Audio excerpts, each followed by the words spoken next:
Text is history. Welcome to the future. Apple's future.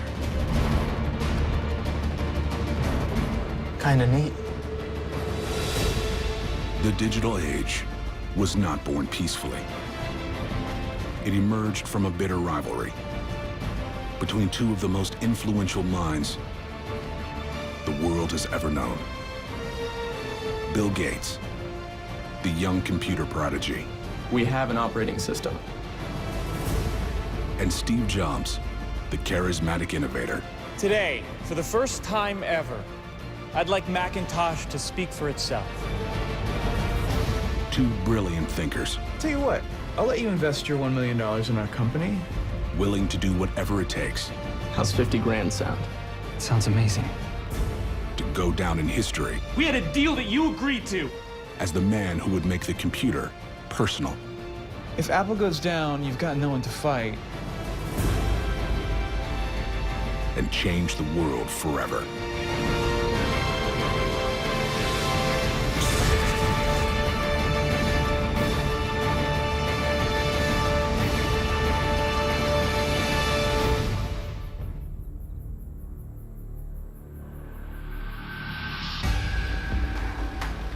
A teenager and his friend are on a mission to hack into their local computer center and help themselves to some free computer time. The hacker's name is Bill Gates. Bill Gates was a guy who came from a well-to-do family in Seattle, had a great education, was a smart guy, was by all accounts a very driven and competitive guy. That was his nature. Bill wanted to win. Even as a teenager, Gates possesses a rare knowledge. He knows how to operate a mainframe computer.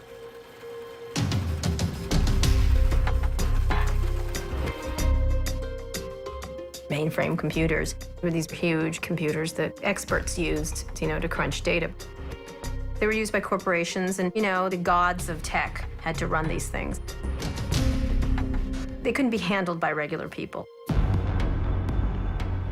In 1974, the concept of the personal computer doesn't exist. Until a company in New Mexico introduces the first computer small enough to be used by the general public. It's called the Altair 8800. It was a proof of concept toy, in a way. I mean, it was a sophisticated toy. It was a direction, but it didn't do a whole lot. It didn't have a terminal, didn't have a keyboard, didn't have any of the things that we typically associate with a computer right now. Most importantly, there's no easy way to operate it.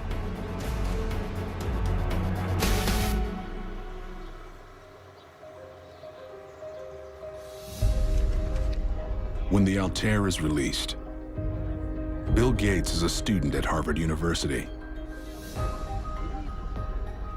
Gates and his friend Paul Allen know that to be useful, the Altair needs a programming language.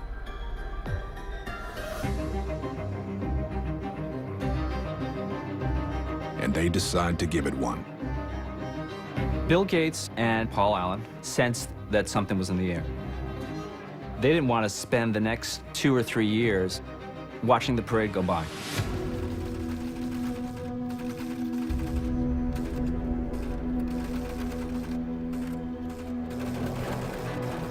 They use an early form of programming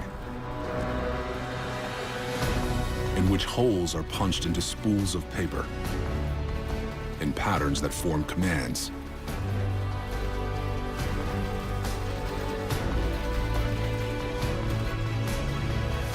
To prove that their program works, they'll have to take it directly to the makers of the Altair. Hugo. You look older, they'll take you seriously. Okay.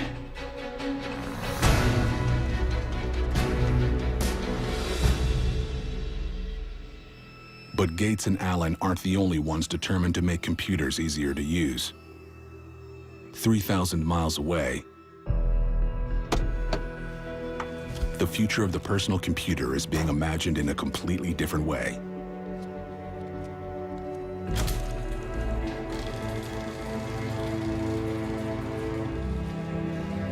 Steve Jobs is a college dropout who has just returned from a spiritual quest in India and has limited experience with computers. He was part of the hippie crowd, the whole drugs and all kinds of alternative lifestyles. He was not trained in computing. One of Jobs' friends is Steve Wozniak, an electronics and computer hobbyist, who's come up with a radical idea. Hey, What you working on? I got something new. Check this out. Wozniak has built a computer with a microprocessor, like the Altair. But he's added two other key components: a keyboard and a monitor. Instead of having to punch code into paper, programming can now be written directly using the same keys found on a typewriter. It was a eureka moment. I could type commands on the computer and they came up on my TV screen. These things I call eureka moments are surprises that even you didn't realize how important they were going to be for how things work. Jobs is immediately intrigued. But unlike Wozniak, Jobs is less interested in how computers work and more interested in how he can sell them. Steve was the total businessman. He wanted the company. I just wanted to build cool products. And that was pretty much our relationship. We needed each other so badly.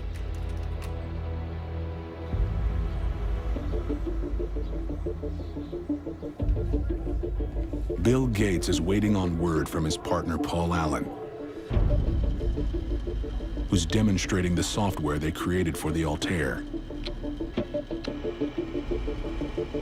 Okay, this is just a basic language we wrote, but let me type in a few commands and show you how it works.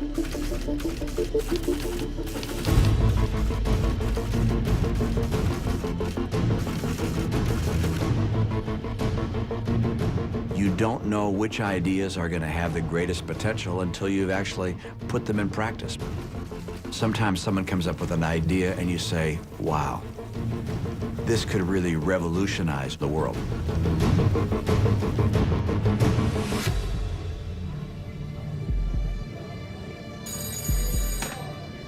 Paul?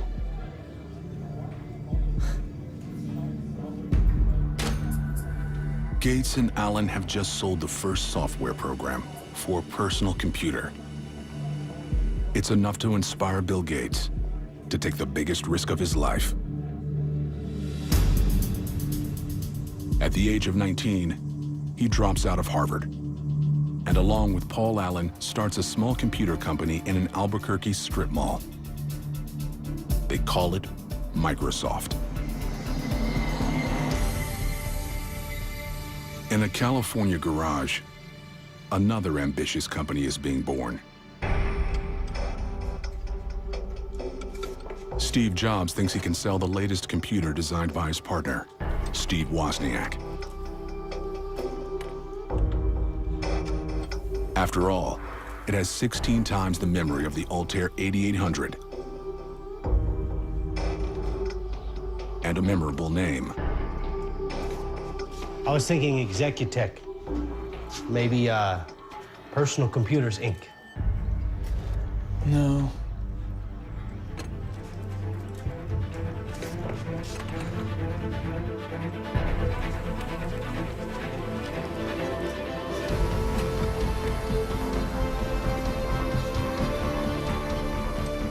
It was a brilliant name because it made people laugh. It was sort of a disjuncture a bit. Apple and computer. Those two words didn't go together, but it made you feel it was friendly. It took the edge off the word computer.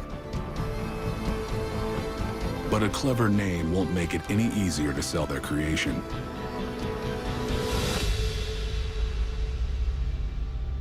Well, as you can see, we're using the ASCII keyboard and as well as the MOS 6502 chip. Why didn't you use the Intel 8080? It's more compatible. You can see the design here. If you want to know like. more, you can buy one. I think we've shared enough. Even with the revolutionary addition of a keyboard and monitor, The Apple I is a flop. Jobs only sells 200 units to computer hobbyists.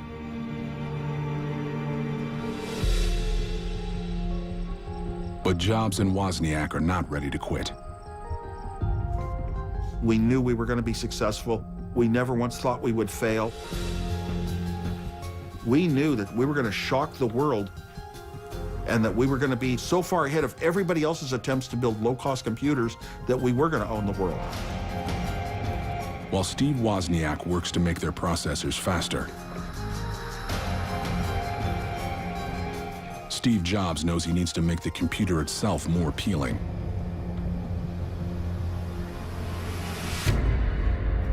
Not only to computer enthusiasts, but to everyone.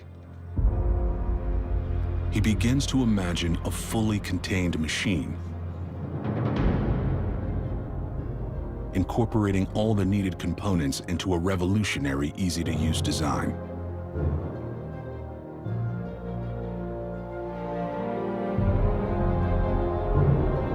It was just a thing of beauty.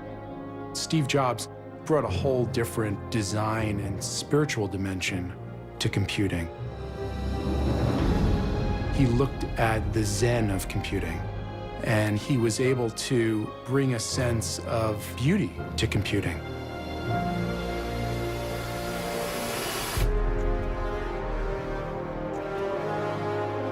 The Apple II was about to change the computer business forever.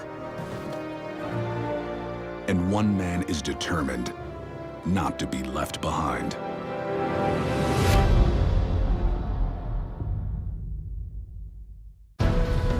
"22-year-old Steve Jobs believes a personal computer will one day be in every home.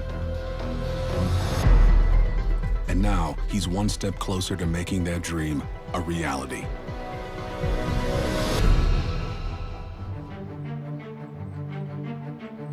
In June 1977, the Apple II was released, and it's unlike anything the public has ever seen before. Its easy-to-use design is an instant hit with consumers. And within a year of its release, the company is bringing in $8 million in sales. We started selling right away. We were so advanced in the computer world. It was color, it was graphics. We were so many light years ahead of everyone else.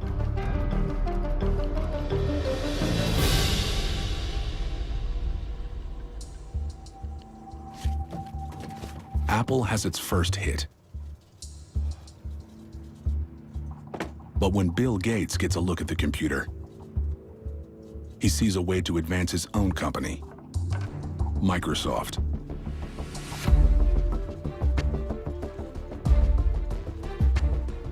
The Apple II may be perfect for everyday consumers,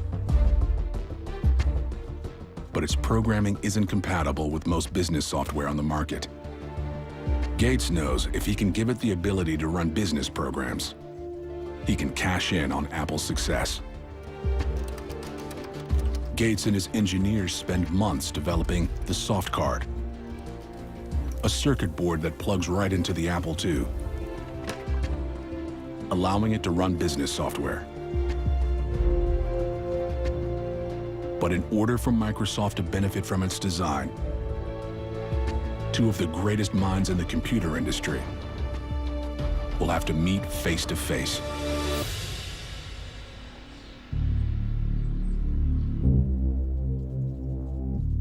Sure looks good. On the outside, it's what's inside that matters.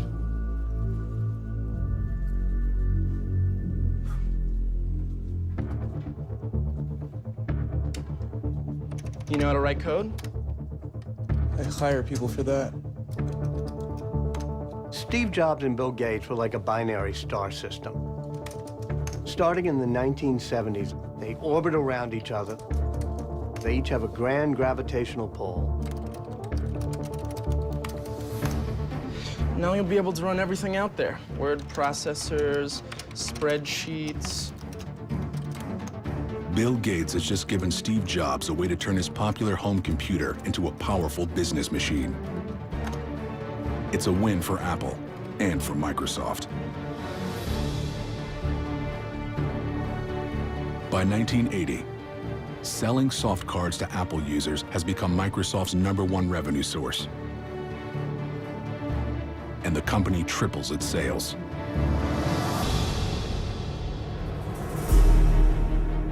But Bill Gates is already looking past Steve Jobs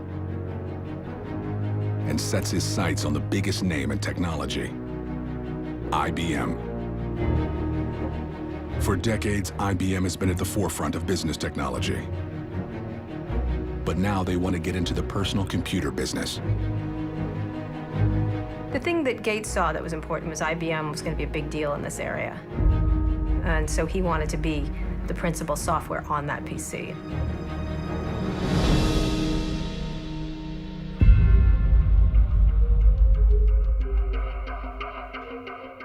What we're really looking for is an operating system. An operating system. I thought you only needed programming languages. We could go with another vendor. I mean, we have an operating system.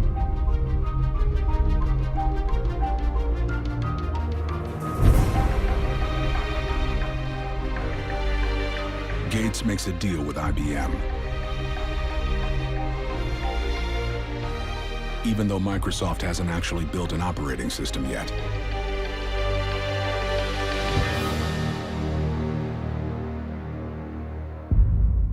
But Bill Gates knows where he can get one.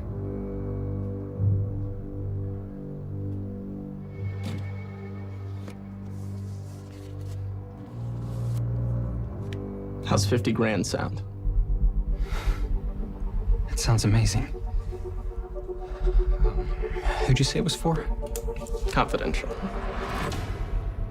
Gates purchases an already finished operating system from a small software company and renames it Microsoft DOS.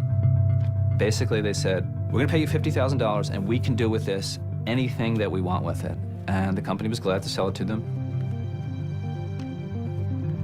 Armed with an operating system, Bill Gates now has the upper hand.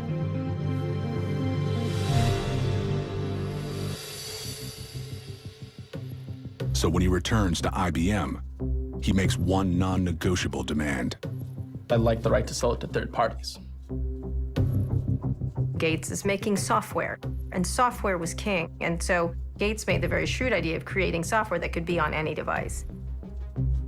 And I think IBM was not thinking of it in terms of where it was headed.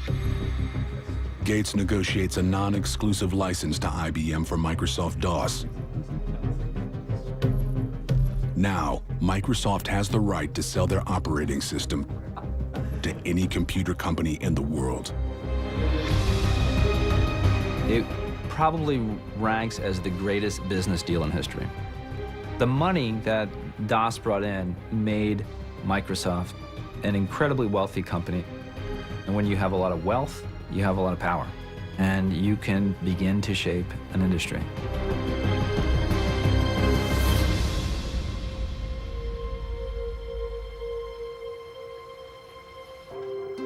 Steve Jobs has been watching from afar as Bill Gates dominates the computer business. Apple's response to the IBM PC was, derision. They thought it was a big, clunky, inelegant box, but they were also smart, and they knew anything that IBM stepped into, it was gonna own a chunk of that market. Jobs knows if he's going to keep Apple competitive, he needs a big idea. This guy, Jeff Raskin, suggested we go to Xerox PARC Center. He said they have some things you should see. They're under wraps, they're kind of secretive.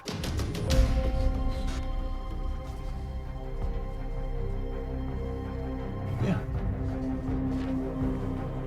So what kind of great things have you got going on over at Xerox PARC? Some object-oriented programming, network stuff. Nothing as exciting as you guys. I tell you what, I'll let you invest your $1 million in our company if you give us a full tour of your facility.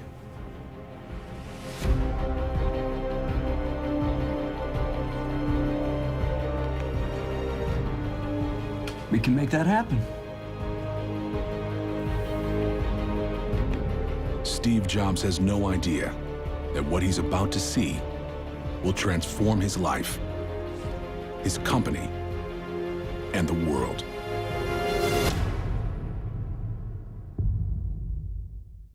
Andy, you're on the Mac team now. Burrell, you're also on the Mac team. And Mike, you're coming as well. Design meeting tomorrow morning, 8 a.m. Jobs makes one non-negotiable demand. Everyone on the team must be as passionate as he is. Steve Jobs, he had a certain vision. He was not particularly pleasant to deal with a good chunk of the time. Oh, this sucks. Okay. There were amazing stories about the pressure cooker that the Macintosh team was under, but he was also the most charismatic guy who ever walked the planet, according to anyone who ever met him or worked with him.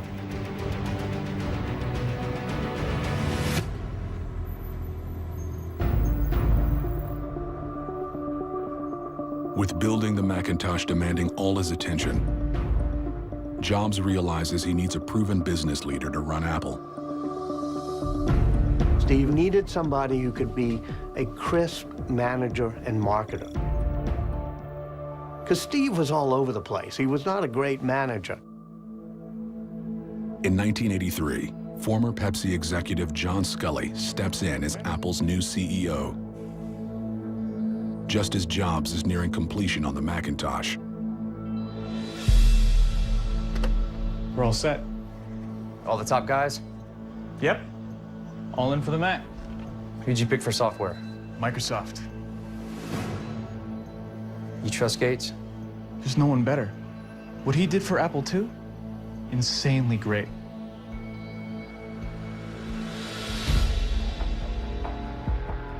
Once again, Steve Jobs invites Bill Gates to participate in his latest innovation.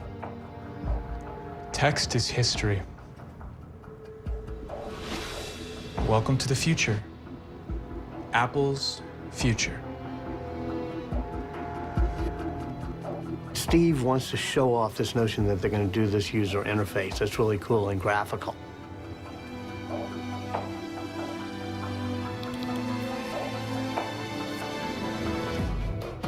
And Gates thinks it's absolutely wonderful, and he's willing to write Microsoft software to be part of it. Kind of neat.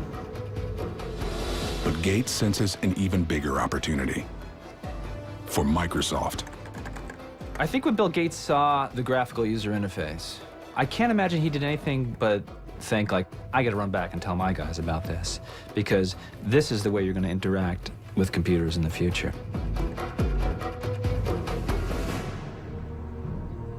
What's wrong with ours?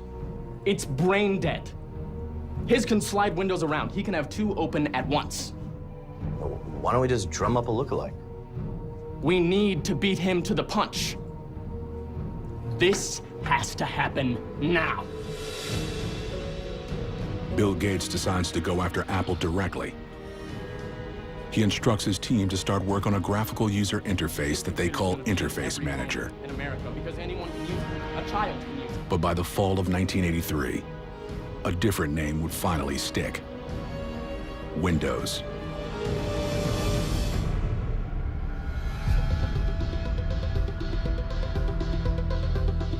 When word of Microsoft Windows reaches Steve Jobs, he's only weeks away from releasing the Macintosh. The idea he's devoted the last 3 years of his life to.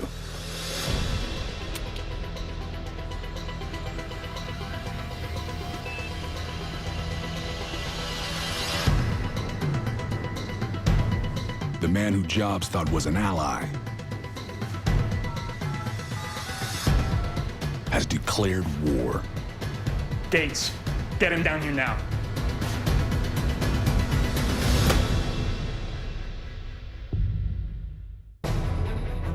Steve Jobs and Bill Gates are both staking their futures on the same revolutionary approach to software for the personal computer.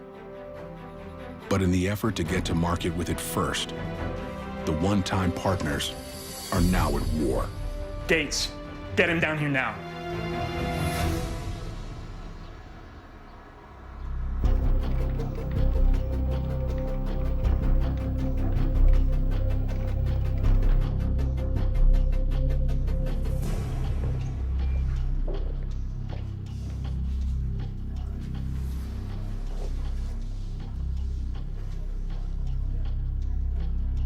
this how you treat your friends?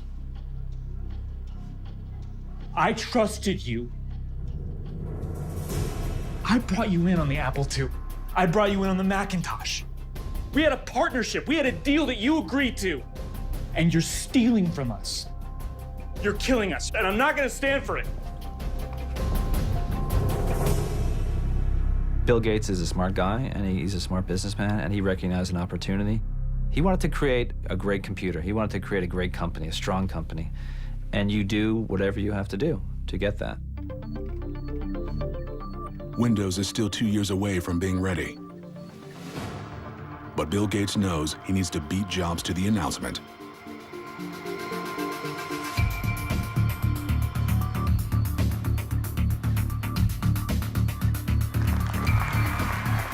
I'm here to show a few highlights for our upcoming product. It sports a user-friendly graphical interface. Timing is such a factor in these things. So it's like, okay, let's start. Something from nothing. That's the spirit of Silicon Valley.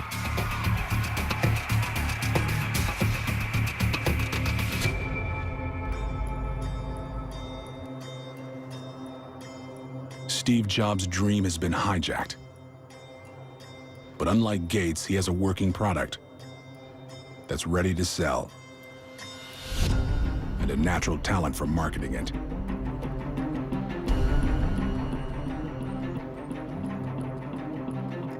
Many of us have been working on Macintosh for over 2 years now. Today, for the first time ever, I'd like Macintosh to speak for itself.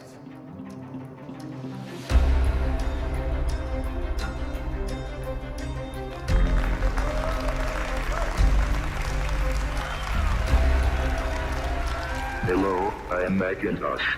It sure is great to get out of that bag. The Mac was the ultimate fusion of beauty with technology. The world's first truly beautiful machine. It looks like it's smiling at you. It looks friendly. That made Steve Jobs' heart sing.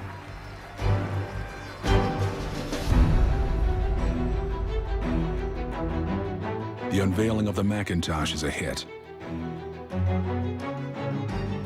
But the computer itself is slow and struggles to find buyers. The Macintosh sales fell drastically. We had a factory designed to build 80,000 Macintoshes a month, and the sales fell to 500 a month. Our Apple stock dropped in half. This is scary stuff for a company.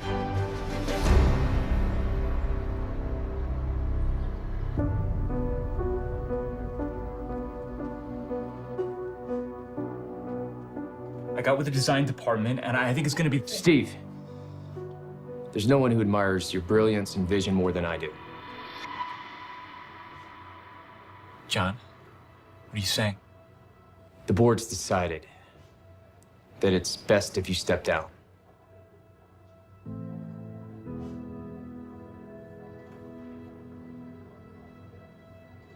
Steve Jobs had created a board of people who were all almost like father figures to him. And they're looking at the kid, Steve Jobs, who had become undisciplined, was spending too much money, was antagonizing people, and they finally vote to kick him out of the company he founded. Steve told me it was like a kick in the gut.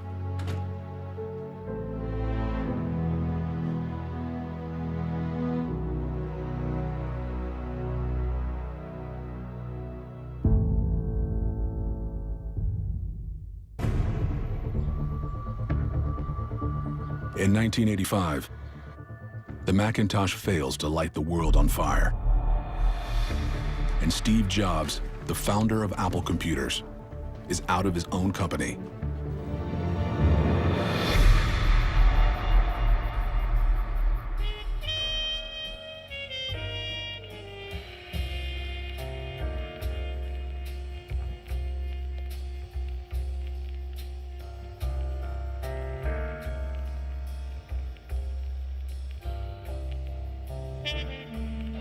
A man who once seemed an unstoppable pioneer has been cast aside.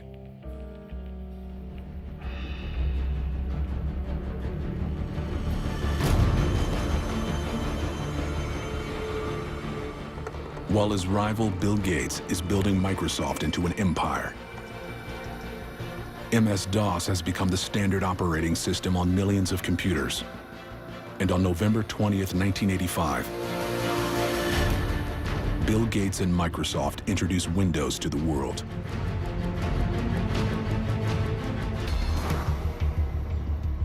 As Bill Gates' legal troubles mount,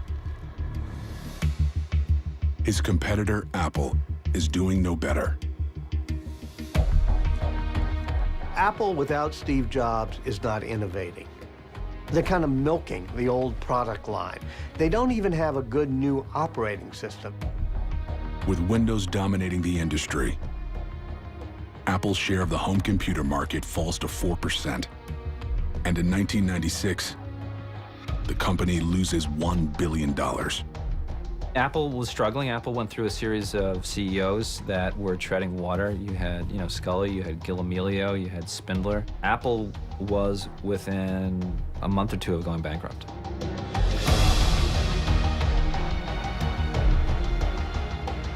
Apple stands on the brink of collapse. So 12 years after forcing him out, the board asked Steve Jobs to come back.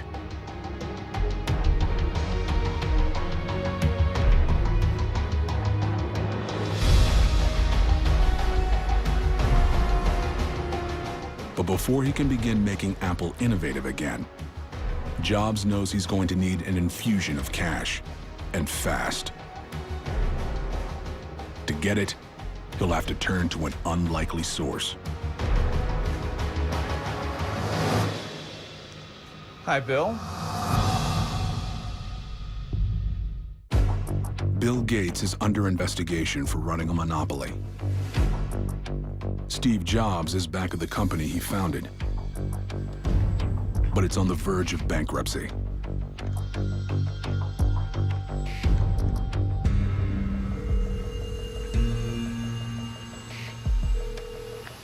Hi, Bill.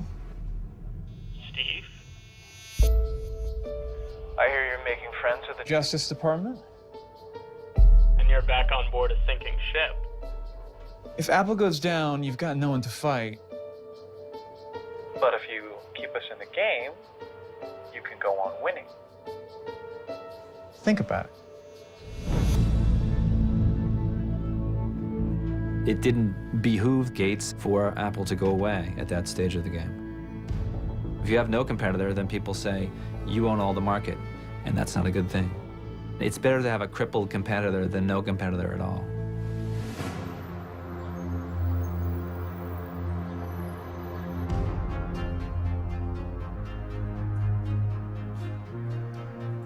Now, I'd like to talk about meaningful partners.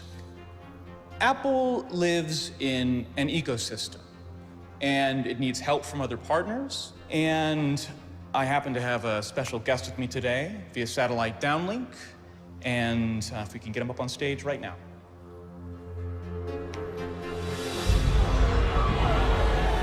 Good morning.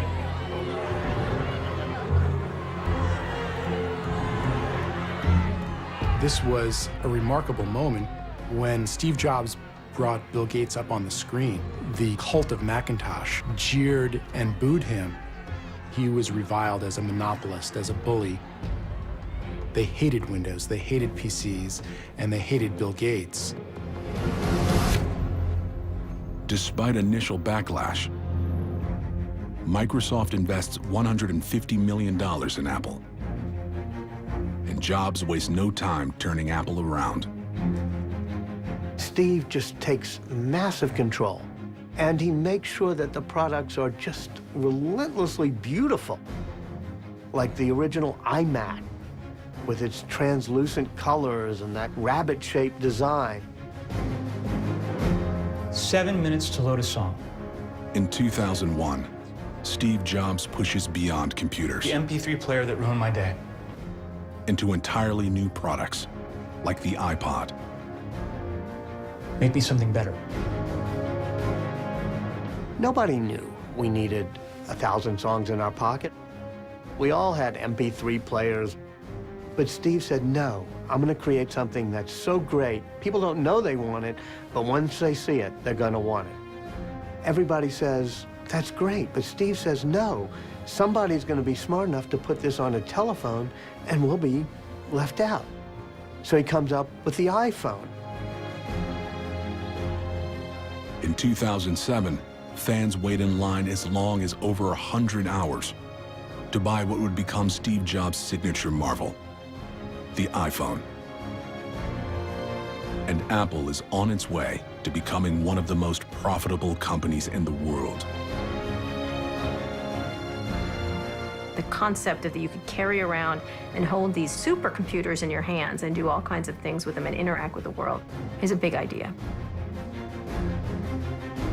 You had to pick one person who impacted technology more than anyone in this era. It would have to be Steve Jobs.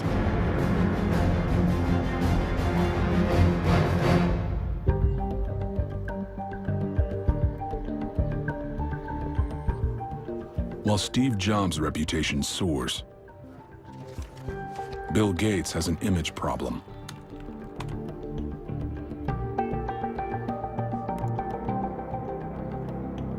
And if we can get him up on stage right now.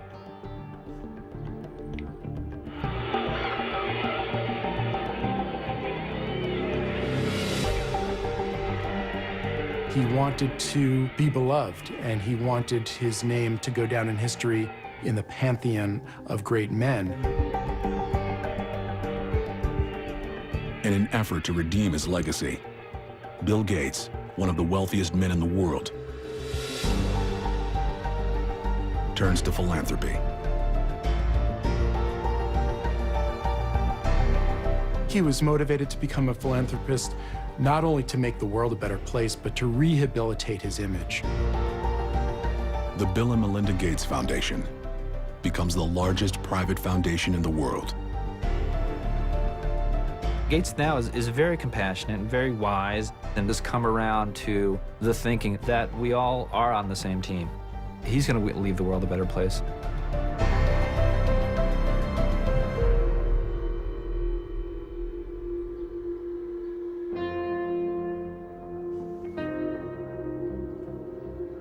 For years, Steve Jobs has been downplaying the news that he's suffering from pancreatic cancer. By 2011, his health problems forced Jobs to resign as Apple's CEO. Maybe he didn't know he was dying, but he knew he had limited time on this planet. Death became an important motivator for him. And if you think about it, everything that he did that people remember him for today were when he was dying.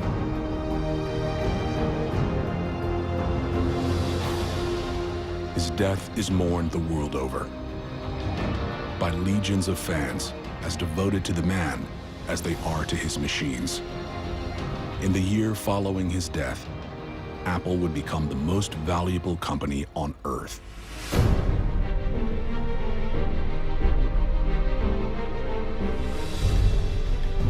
The relationship between Steve Jobs and Bill Gates was very complex. They were like brothers in a way. They were with each other every step of the way, sometimes rivals, sometimes friends.